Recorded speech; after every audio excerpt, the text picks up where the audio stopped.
ყოველთვის ვამბობ ხოლმე, რომ წვრთნა, სწავლება და აღზრდა ძაღლთან ურთიერთობისას ეს არის ყველაზე მნიშვნელოვანი რამ. და რა თქმა უნდა, კიდეც ეგრევე ვიტყვი ყოველთვის. თუმცა ხშირ შემთხვევაში ხვდები ხოლმე ადამიანებს, რომლებიც მაგალითად ოცნებობენ გერმანულზე, იმიტომ რომ ძალიან ბევრი ვიდეო უნახავთ, რომ აი გერმანულები როგორი ჭკვიანები არიან, როგორ რაღაც საოცარ რაღაცებს ქმნიან ხოლმე, მერე შეიძენენ გერმანულზე, ვი რაღაც ისე ვერ არის. რატომ თქვენი აზრით? იმიტომ რომ ეს კონკრეტული ძაღლი არ არის სათანადო გენეტიკის.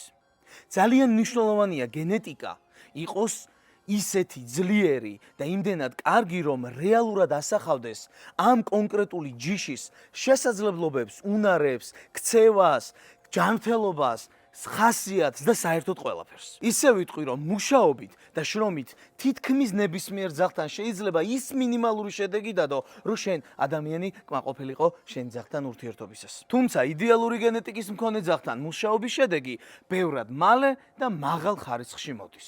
ასე რომ, გაეცანით, სანამ აიყვანთ, რომ ისიც და თქვენს ბედნიერები იყოთ.